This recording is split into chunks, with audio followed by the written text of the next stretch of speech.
fabled heat, where magic meets desire. Subscribe to ignite the fantasy. I rise from my knees, the weight of my newfound role settling upon me like a velvet cloak, soft and luxurious, yet heavy with the burden of responsibility. The queen, my mother, is gone, and I am left to claim the throne, a throne that has been passed down through generations of strong and powerful women. As I stand, I catch sight of a woman with piercing green eyes, her gaze locked on mine like a gentle breeze on a summer's day, warm and inviting. Lady Kaya, the royal advisor, approaches me with a solemn expression, her face a mask of concern and duty, but my attention remains fixed on the mysterious woman. Her presence is a whispered secret, a promise of forbidden pleasure that sets my heart racing, a thrill that runs through my veins like a wild animal unleashed.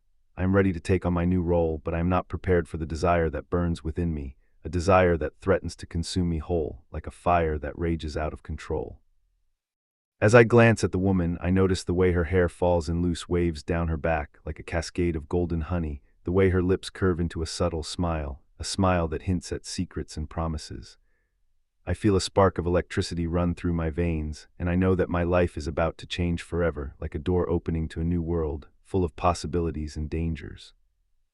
I take a deep breath, trying to calm the storm that rages within me, but it's no use. The desire is too strong, too alluring.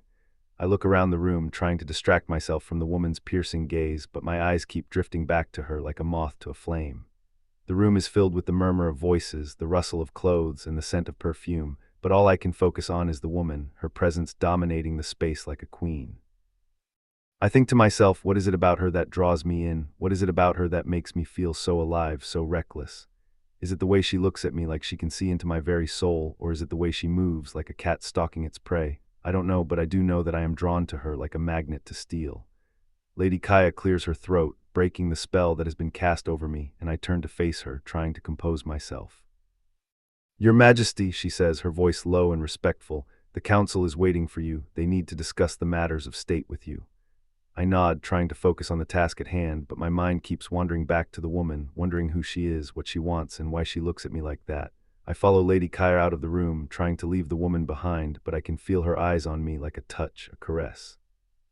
As we walk, Lady Kaya tells me about the council, about the issues that need to be addressed, but I am not listening. My mind is elsewhere with the woman, wondering what it would be like to touch her, to kiss her, to hold her in my arms. We reach the council chamber and I take my seat, trying to look regal, trying to look in control, but inside I am a mess, a jumble of emotions and desires.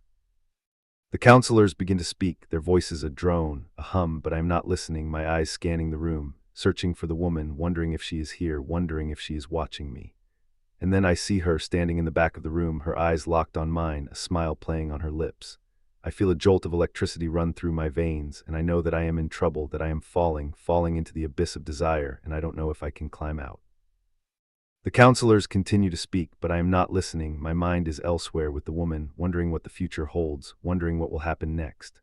As the meeting comes to a close, I rise from my seat, trying to look dignified, trying to look like a queen, but inside I am a mess, a jumble of emotions and desires. I look at the woman and she looks back at me, a spark of electricity running between us like a live wire.